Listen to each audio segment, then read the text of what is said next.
Should you require infants to buy a ticket and have their own seat on an airplane? From a safety perspective, the answer would be yes. An infant is much safer buckled into a car seat as opposed to sitting in a mom's or dad's lap. But now you ask yourself, from a young family, a family of two might spend $800 to fly somewhere, but they won't spend $1,200. They're going to stay home, probably not, or they're going to drive. Now, it's much more unsafe to drive than it is to fly. And it's why to this day that children under 2 don't have to buy a seat, because it's safer for them because they're probably in the plane and not in a car. The weight of these decisions that you have to make in like an administration. Most of us, 99.9% of my decisions affect me, right? And then a small percentage my family, and then maybe work. Decisions that you're making, though, and at that level, it's impacting hundreds, millions, tens of millions of people's lives, right? Hundreds of millions, maybe. What's the emotional engagement at that level? Are you thinking about it emotionally? What's the thought process and the kind of the internal battles for those decisions? I mean, sometimes you do and sometimes you don't. And if we go back to my Department of Transportation days, and we would go back to aviation in particular, where I spent a lot of time on the regulatory side of the house. If you want to prevent any plane crash from ever occurring, it's very simple to do that. Take the wings and the engine off the airplane. It'll never crash, right? But of course, then you don't have an aviation industry. So you have to have planes. The planes have to fly. And then the question becomes, how much are we going to require as a government? What is the regulatory burden we're going to put on the airlines to make sure they're as safe as possible? Not 100% safe, because you can't make them 100% safe if people are going to be flying the planes and they're going to be leaving the ground. So now you have to ask yourself, where is that cost? Where is that balance? And so what we would do, and the U.S. government does this, is that they calculate what is the value of a human life. And that number I don't know what it is today. I'll make up a number, but say it's like $6 million, they would typically say. So a value of a human life is $6 million. And if you have a plane of, 100 people on it, to keep that plane from crashing, you would say you will spend up to $600 million. Anything less you spend than $600 million on a safety requirement, you're going to require different seats. You're going to require a double, a triple, a quadruple redundancy, whatever it is. That always comes with a cost. And so you're going to ask yourself, what's the cost difference? If the cost is under $600 million, of course you spend $100 million to save $600 million. If that cost is $2 billion, you have to say, am I going to spend $2 billion to save $600 million? No, you wouldn't do that as a business. So you really have to think about it in that kind of cold, calculating way of what is the value of a human life. And you're not thinking, who are the lives that I'm saving? I mean, if you did that, you'd be making very different decisions, which is why the government uses that value of a human life in coming up with the cost-benefit analysis when you are going to solve when you have a regulatory decision to make. Now, we can talk about a different project that I worked on when it came to how do you assist families in the event of aviation disasters, and then you had a different mindset. But when you're talking, regulatory, there is a policy that you follow, and it's pretty cold and calculating, but that's the way you have to do it. Fascinating. So try to disengage from emotion, I suppose. You would say, my life is invaluable. It's priceless. But you have to divorce that when you're in the room writing rules about what burden you're going to put on a company in terms of increasing the safety of their product, an airline, a car, whatever it might be. Sorry, I just want to go back a couple of steps just so I want to understand this a little bit better. That monetary amount that should be spent on safety should be spent by the people producing the aircraft. Ultimately, the cost is paid by the passenger. The government puts the burden on Boeing. If it's an aircraft, it could be on, Rolls-Royce or GE, who's ever making the airline engine. It could be on who's ever making the avionics. So somebody's going to pay that cost out of pocket to start. The airline is going to then pay for it when they buy the plane, and then the airline passes on to us, the passenger. And this was a real interesting illustration when we were sitting around. And the question was, should you require infants under the age of 2 to buy a ticket and have their own seat on an airplane? Now, if you were looking at this just from a safety perspective, the answer would be yes. An infant is much safer buckled into a car seat that is then properly installed onto an airplane seat, as opposed to sitting in a mom's or dad's or helper's lap, whoever that be, that lap child would be. So there's no question it is much safer to put to require the ticket to be bought. But now you ask yourself, from a young family, if that price of a plane ticket for the 2-year-old or under is $300 or $400, a family of 2 might spend $800 to fly somewhere, but they won't spend $1,200 to fly somewhere. So what are they going to do? They're going to do one of 2 things. They're either they're going to stay home, probably not, or they're going to drive. Now, it's much more unsafe to drive than it is to fly. Flying is the safest form of transportation, more or less, that we have. And driving is one of the most unsafe forms of transportation that we would have in the United States. So if you are now going to be diverting people in a lap from an airplane into a car, you're making them less safe. Yes, they'd be more safe in an infant seat, but they're less safe in a car. And now you got to start thinking about the economics. And it is why it is so important that you have economics underpinning all of these types of regulatory decisions when it comes to safety, because you have to balance all of this out. And it's why to this day, I believe still in the United States, that children under 2 don't have to buy a seat, because it's safer for them because they're probably in the plane and not in a car. That's fascinating. I didn't know that was one of the reasons. That's fascinating. And so the people in the room, to go back to your original point, like, that's a lot of decisions. That's a lot of facts, a lot of time, a lot of different departments, I assume, even beyond transport, to figure all this out. Like, how long would this decision process? Yeah. Well, this would be all within the Department of Transportation, this type of decision. But what you need are all the right people around the table. So it's not just the airline safety people, and it's not just the economists, and it's not just the lawyers, and it's everybody. And that's why getting the right people around the table is going to get you to the right decision. If the only people who are making that decision were focused, if they were the consumer advocates, you'd probably come out with a rule that says everybody has to be in a plane seat, regardless of age, because that is the safest way to go. It's not. Actually, it's going to make it less safe. The plane will be safer, but you're actually going to harm more people. And that's why you need all the right people around the table for that. I mean, honestly, hearing that story, which was fascinating, it does fill me with confidence. It's kind of a good thing to hear that much thought is put into these decisions, because I would not think of all of that. Well, I'm going to ask a question around that, because I want to know the difference between this administration's decision-making versus the previous, because I don't believe that there are now that many people making these decisions.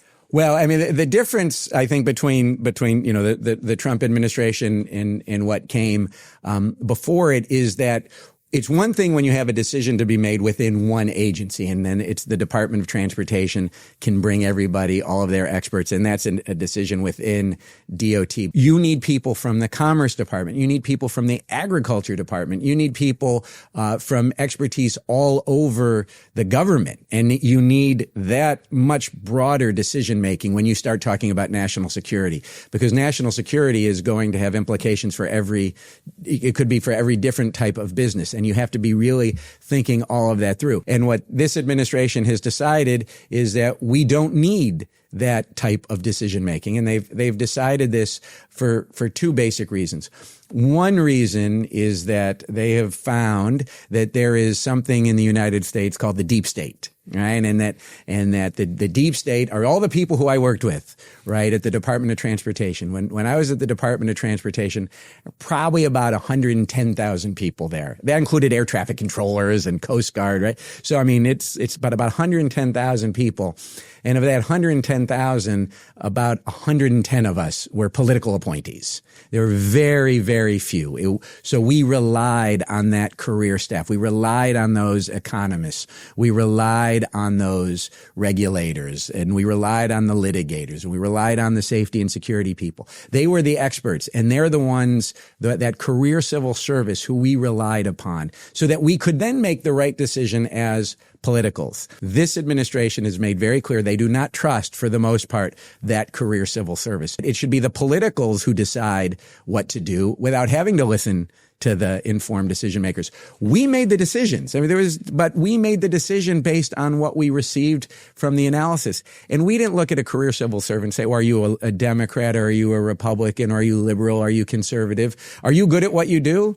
Then we're going to listen to you. And that was almost everybody in the career civil service. That's gone now. Now there's this view that there's this deep state, which is a bunch of liberal woke people who are out to block the Trump administration from doing what they do. Therefore, we're going to cut them out. So they have lost a lot of that career knowledge. And that is, I think, very harmful to the decision making that is happening across the board. Then they also, because of that lack of trust, that view of a deep state, they've eliminated things like the National Security Council, or they've really cut it back, right? So the National Security Council in the White House would be responsible for the interagency process. So we want to take a look at this.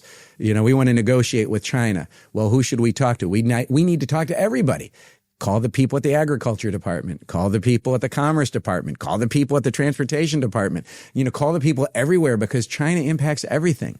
Yet they don't do that now. Now the decision making is much more in a smaller group of political appointees, and you don't get that depth and breadth that you got from previous administrations. And that's the difference that's coming out. Two follow-up questions for that. First, maybe just for clarification. So when you were in the administration, you got advice, knowledge, analysis from all the civil servants, but it was still it was still your decision though, right? Like, it's not like you were ever forced to, you just got the information and decided what to do with it at that point, right? It's the administration would set its priorities, and then you would want to make the best you would rely on the career staff for the best decision for your priority. We certainly did this when it came to consumer rights and pricing of access to airlines, because there was what we found was predatory type pricing by the major incumbents to keep low-cost carriers from going into their markets and bringing prices down. And so we felt that this was a violation of federal law. Republican administrations did not think it was a violation of federal law. And when we were there, we put in rules and we took cases, and the career people worked with us on it. And we didn't ask them, do you agree or disagree? We'd say, this is our priority. And they would say, yes, we're going to support you because we're going to make the best decision possible within your decision as an administration. Okay. So yeah, just so for our listeners who maybe don't know political system as well in the U.S. So it's they provide information analysis, but it's still the party empowers decision and policy making, basically. I guess what I'm getting at is, like, if it's the deep state, they're not the decision makers still. The people who are in the elected government are still making all of the decisions. Yeah, it's interesting because, like, when you think about the Trump administration or the Obama administration, Biden, Clinton, Bush, whatever it may be, you're always focused on, who's running for president, what are his positions, and then where is he, unfortunately, it's always been a he so far, where is he going to go with how he governs? Now, what people don't understand, including in the United States, is that what the president does is they get to select the leaders within all of these different cabinet departments. And so someone like me is going to get selected by Bill Clinton. I am not going to be selected by Donald Trump.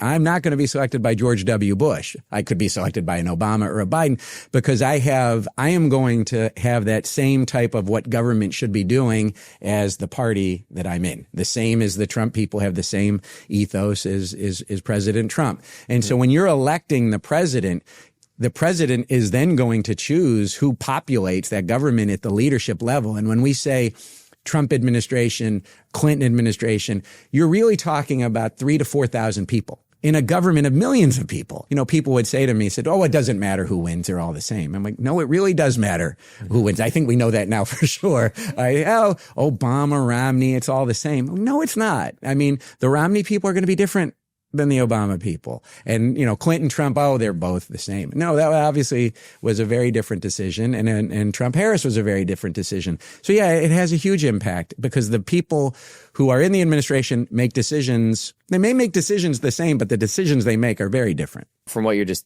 saying here, it sounds like the Clinton administration or Republicans, say the Bush administration, it still was the norm that they would work with these civilian career people and make a decision. Everybody was still around the table, I suppose. Whereas something very different and new with this Trump administration, and irregardless of whether you like the content of the tweet, it seems like decisions are made through a tweet or not with as much consultation, perhaps. Could that be why, I guess, too, that everything's happening so fast with the Trump administration? It seems like the speed, the pace of everything is so much quicker because they're not having these collaborative discussions, I suppose, as well. Right before the election. And I said that it was America first in Trump 1.0. But if he wins, it is going to be Trump first in Trump 2.0. And that has turned out to be absolutely correct. It didn't take a rocket science to figure this out because they told you they were going to do this. I had meetings with people in Washington who told me they were going to do this. You could read this elsewhere. And what they said to me, right, that the Trump people, the America First people said before the election was that we made 3 mistakes in the first administration and we're not going to make them if we win again. Mistake number 1 was we had the wrong people in the administration. We had too many rhinos, which in U.S. terminology is Republican in name only, right? These weren't, we are only going to take people loyal to Trump.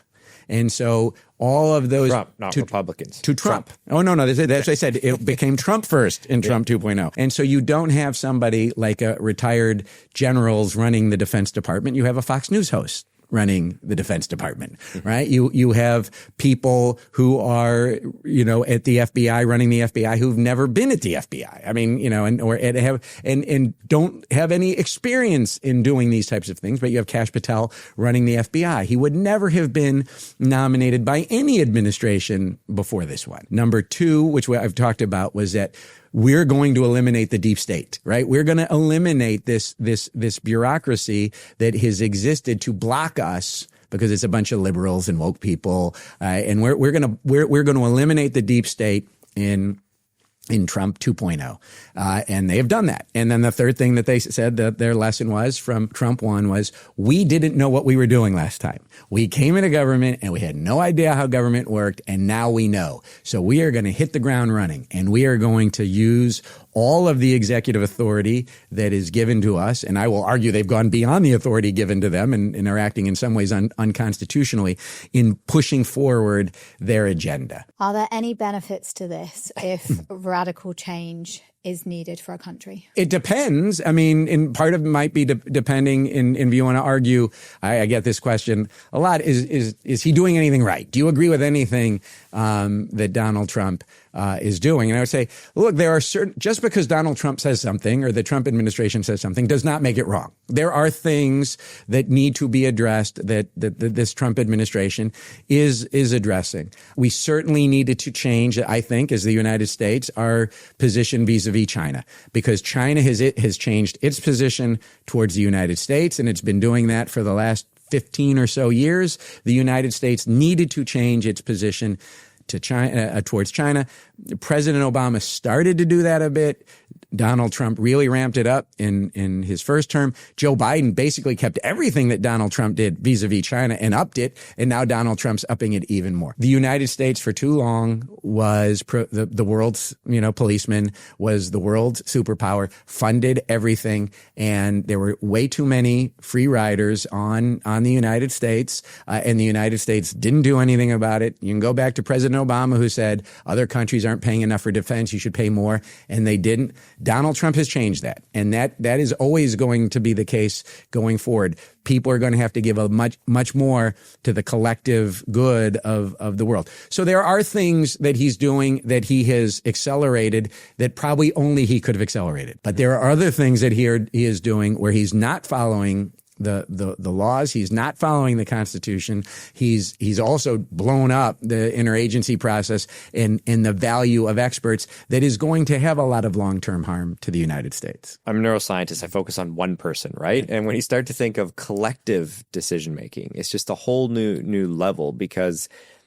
as a single person, we're so fallible, right? And on this podcast, we talk about this concept of decision fatigue. Basically, to your 8 p.m. rule, the quality of our decisions declines over the course of a single day. And decision fatigue, in my opinion, should not be affecting government policy, right? Like, there's so many checks and balances in place, and decisions are slow and methodical that this shouldn't necessarily be a condition for policy changes. At least you hope so, right? But now we're seeing at least some of the uncertainty and fear that I even feel with what's happening is just, it seems like the decisions are made without consideration. And now we're talking like world politics could be changed from an individual condition such as decision fatigue, which is very, very scary because there's a physiological limit to what our brain can do. But I want to kind of dive a bit more into that, because when it comes to decision making in politics, it's very complex, a lot of competing factors, and theoretically, people in Congress are representing a group, right? Like the constituents who voted for them. But the easiest decision is actually not making a decision or just following along with what someone else has done, right? So what do you, we've talked about like the executive branch, but what's kind of going on in the other branches when they're not making the decisions, they're just following along with whatever else is happening. So what's gone different in Senate or Congress, like in the other branches of government? Do you think decision making there has changed? Because these people are appointed to the positions, they still need to go through congressional approval, right? Or Senate approval, is it? We've gotten hyper-partisan in the United States. And so there's almost no overlap between Republicans and Democrats anymore. Even if you go back go back to the 90s, you would have conservative Democrats and you would have liberal Republicans, and the conservative Democrats would be more conservative than the liberal Republican. And so you had that middle that could come together and compromise and you would get good decision making. That doesn't exist anymore. There's no overlap between the two parties, and the Republicans have gone in the Trump direction and are far to the right for the most part, and the Democrats still have some in the middle, where I would put myself in the Democratic Party, but a lot more to the left. You know, the AOCs and Elizabeth Warrens. So you don't have compromise anymore. And because you don't have that type of compromise and you don't have that type of trust, you don't have that type of collaboration and decision making anymore in the Congress within itself. And then when it comes certainly to approving who's going to be those presidential appointees requiring Senate confirmation, right? So that doesn't help you. But the hyper-partisanship that's come into place, the redistricting that comes into place, the gerrymandering that comes into place, the massive amounts of money, social media, you get through it. We could do hours on why we have hyper-partisanship in the United States now. But for this purpose, we have it, and it's led to much less compromise and collaborative decision-making. And is that also present in the Supreme Court now, do you think, that hyper-partisan? Is it more or less than the 90s? Or it's certainly more than the 90s, and it is because you now have said we have litmus tests now on Supreme Court justices that really didn't exist before.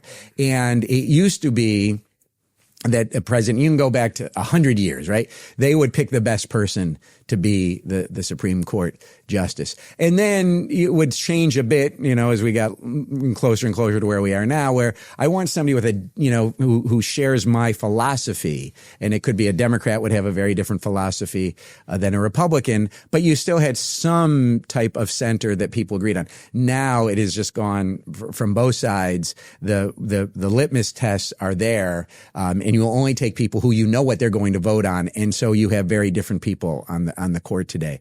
So you see some of the justices, and I think the Chief Justice, John Roberts, recognizes that the court needs to keep some, a view of impartiality, that you decide the case that comes up before you, that you're calling balls and strikes, right? That you're not having a preconceived outcome. Mm-hmm. But there is a huge politicization of the justice system now, and that is hurting the country. And the Trump would say, well, the Democrats did it, and the Democrats would say, well, Trump did it. Doesn't matter. That's just where we are right now. Your daily business is dealing in helping people understand what's happening in the world through decisions, right? So what are the politics doing, the policy, everything like that. From all of your experience from being on that side and now reporting and understanding it from outside looking in, what's the most important thing about decision making? Because you've seen successes like what you just described, you've seen flops and terrible repercussions probably from decisions politicians have made. What's your most important point about decision making? Well, what I try and do now, so now in my current life, we're working. You're an outside advisor or kind of sometimes an inside advisor to companies could be about geopolitics. We don't use the term ESG anymore, of course. So responsible investing and resilience, we say that instead of ESG now. But if you're talking about geopolitics, you talk about responsible investing, you talk about resilience, and you're dealing with a business, you have to tie it to money. If you don't tie it to business and you just talk about geopolitics or you just talk about doing the right thing, the business will not listen to you. So whenever I go into a business, I always start with this. I am here to help you make more money. And now it could be increasing your revenue or decreasing loss, right? It could be risk mitigation or value creation, but it's about money. You have to tie it to the bottom line when you are dealing with a business. It's very different than when you're in government. And so to be able to do that, you have to be able to know, how does that business make money? And if you don't know how the business operates and how it makes money, then you can't connect the geopolitics to the business. You can't connect the responsible investing to the business. And so you have to be able to do that. So I think that's kind of what my framework is today. Your decision making in business, if you can't explain it from a bottom line perspective, they're not going to listen to you. I've got one question that we might have to cut because I don't know if I'm allowed to ask it, but I'm going to ask it anyway. What are the chances of the US having a civil war in the next 3 years because so many people have lost or feel like they've lost power in their decisions, or they don't agree with the decisions that are being made? If you mean Civil War 1861 to 1865, no. That's not going to happen. If you mean civil unrest like 1968, when there was a great deal of rioting in cities, burning down to some degree, that's getting into the realm of the possible today. Certainly in the first Trump administration, I'd say, okay, let's keep things in perspective. This isn't 1968. Things are a lot better today than they were. They're not great, but they're not 1968. I mean, we had the Vietnam War ongoing. You had protests at college campuses. You had kids getting killed. Kent State was a little bit later, but you had kids getting killed on college campuses. You had riots after the assassinations of, Robert F. Kennedy and Martin Luther King Jr. That was a really bad time. I don't think that's outside the realm of possible anymore. We have to be thinking about, if you're government, you should be thinking about that. If you're state government, you should be thinking about that. If you're business, you should be thinking about how this type of thing can be impacting me. So yeah, that is the scenarios that we have to think about today are very different than what we were thinking about, even a year ago. And if you poll, business leaders, and in 2024, you would say, what are your top risks? I think the top two risks in 2024 from a business perspective were higher energy prices and cyber attacks. And I will tell you, when you poll what is your top risk as a business executive today, it's global trade wars. So one person win. Now, if Harris won, that would not be the number one risk. Trump wins, all of your global risks, and certainly your U.S. risks, have changed. And you have to be thinking. So asking the type of question you ask is a good question to ask, because your scenario analysis is very different today. What we considered, right, your nightmare scenarios, from a year or two ago, that's your base case right now. Global trade war. That is your base case. When I was in, business here, when I moved out here in 2003, and we would do scenario planning, the two risks that we were looking at did not include, a war across the straits in Taiwan. That is a risk you have to be dealing with today. That is a new one. I'm not saying it's going to happen. I'm not saying it's likely going to happen, but it's a type of risk that we have to be dealing with now and planning for now, that we didn't think about before. And civil unrest in the United States is one of those. Would the civil unrest, in your opinion, be tied to economy? Like generally speaking, I mean, we don't know where their jobs numbers were bad in the recent reports and whatnot, but like if the economy tanks, does cultural unrest accelerate when people lose their jobs, when the economy's not would that be a catalyst for significant change, do you think? Or is it going to happen no matter No, probably not in and of itself. I mean, certainly if you have rising income equality, if you have people worried about, where's my next paycheck going to come from? How am I going to be able to feed my family? And then you put on top of that, are your friends getting deported? And then are you putting on top of that, what rhetoric are we seeing? And are we losing our civil liberties? And then you put that mix together and it becomes much more likely. But if it's, we've had recessions before without having civil unrest. So it is not going to be, even in the Great Depression, we didn't have civil unrest in the United States. It's not only going to be, I should say, historically speaking, it's not only economically driven that is going to lead to civil unrest, anywhere. It's got to be a combination of a number of factors. I feel like it's so much more emotional than that when it gets to that point.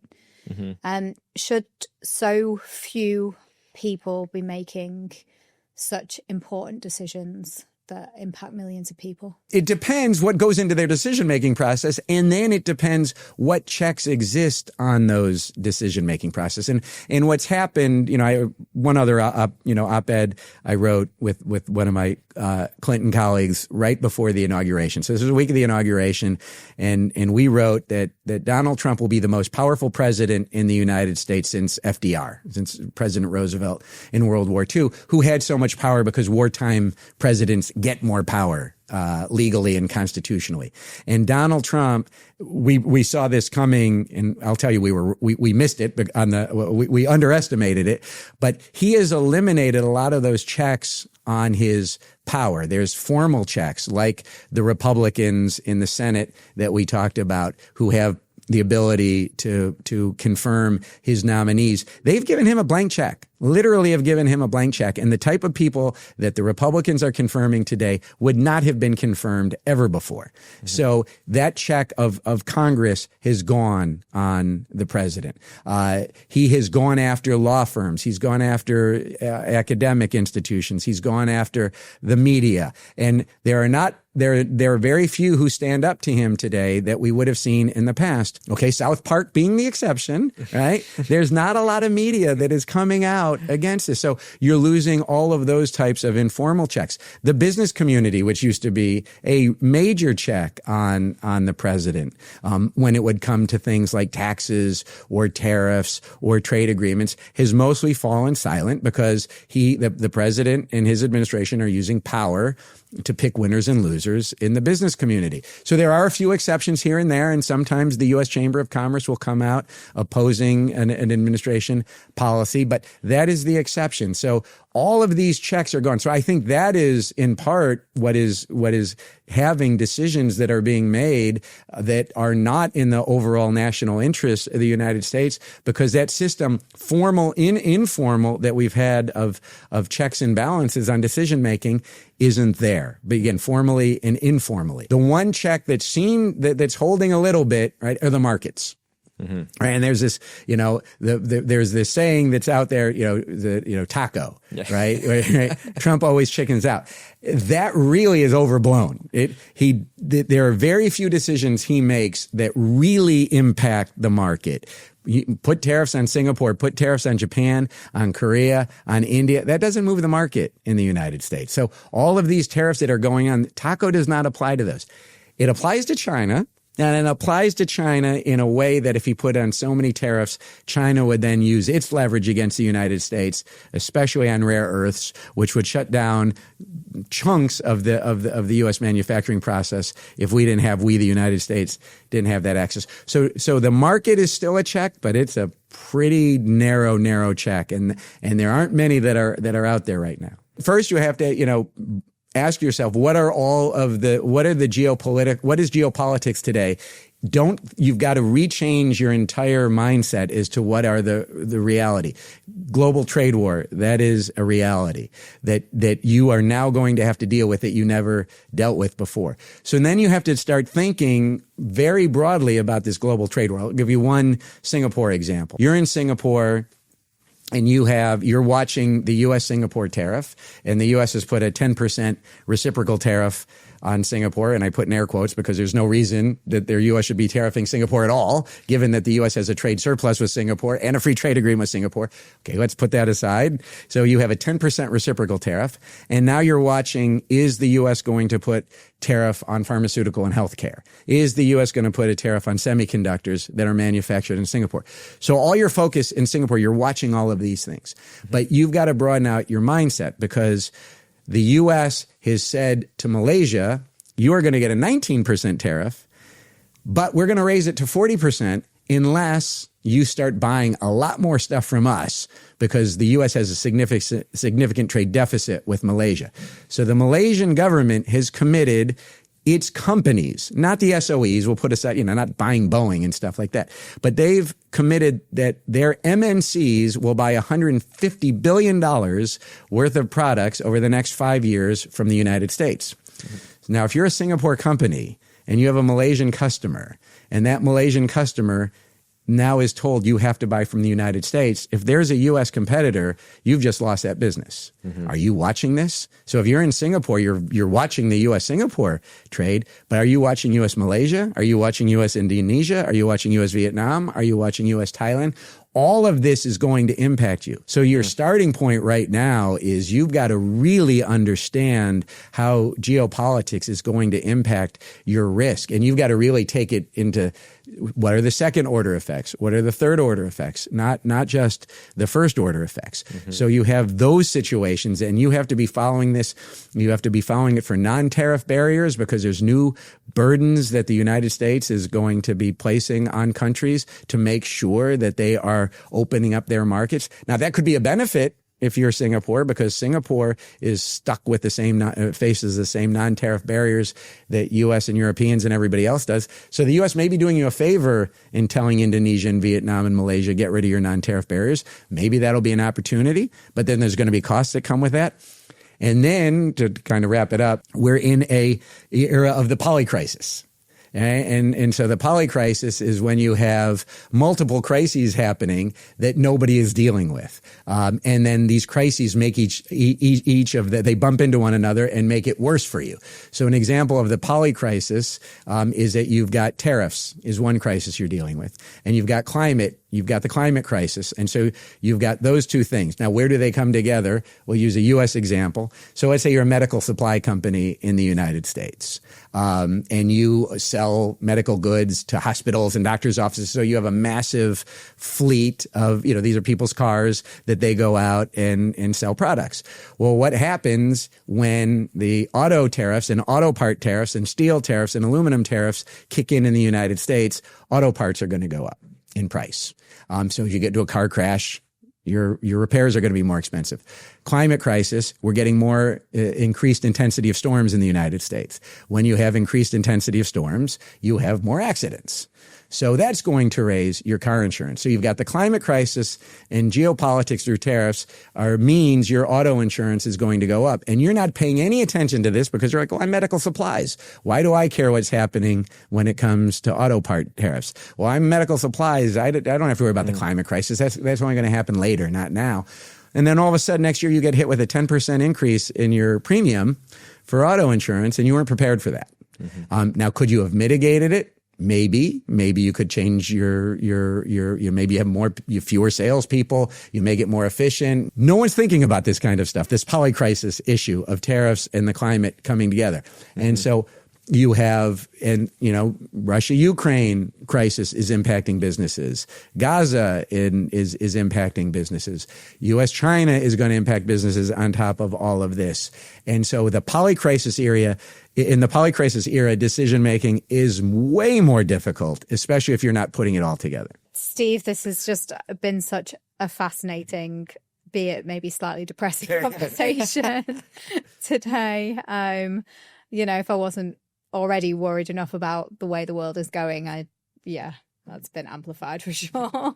No, but I think this is what you all focus on is decision making. We have to change our decision making. We have to really open up our minds. We have to wrap around the world as it is, not as it was or we want it to be, and then we will do better than if we don't.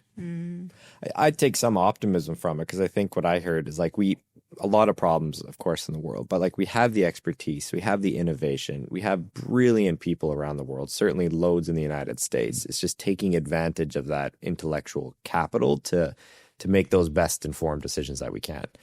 And then I guess in the worst case for the States, like Canada will always add new provinces. So if any state wants to join Canada, I'm sure we'll take you on board. So I'm trying to acquire people. It's doing this. It's like, you should move to Canada. You get your citizenship. It's all right, okay. Just really thank you. I think for anyone that's still listening is that power, your decisions have weight. They've got power. They've got meaning. No matter, that's, the small decisions that you're making on a daily basis to big decisions like who you're voting for, it matters and it's important. And I don't know, I feel like I want to give people hope that we can get, we can start making better. Well, it is good that there are folks like you two who can help make sense of it. Because you talk about the big companies, but it's the small and medium as well, where maybe it's not even on their radar to worry about these polycrisis. They're just trying to get through the day and day, right? But to have folks like yourself who are available to give insight to some of this stuff and how it affect their bottom line, to your original point, I think it's hugely valuable. I've left sympathy then for the Apples of the world, more for those medium-sized businesses, that this is going to blindside them a lot of this. So it's good to know that there are people. Well, I did a session yesterday. I did 2 sessions yesterday with the Singapore government, where the Singapore government, through Enterprise Singapore, and Enterprise Singapore works with Singapore companies that want to go outside of Singapore, right? To go global. And so they asked me to come in and say, please help us understand what's happening in geopolitics. How should we be thinking about it? And then how can we be doing our scenario planning to mitigate that risk? You're not going to eliminate it. Your costs are going to go up and your revenue is going to come down and you're going to get new competitors. So how do we survive in this new situation? And then are there opportunities that might be out there? And so the Singapore government says, help, take your U.S. lens, which we really need, come in and talk to 200 people from Enterprise Singapore yesterday. And then we did a second session with Singapore businesses where we did the same thing to help them. So the Singapore government's really understanding that this is a new world that we're living in, and we have to understand it and to be able to advance as a country and as businesses. And so there are people out there who are doing exactly this. Thank you very much, Steve, for coming on. It's been amazing to speak to you. And thank you, everyone, for listening, watching, wherever you are. And every week we say make every decision count, but really make every decision count. It's important. And we'll see you next week with another episode. Thank you.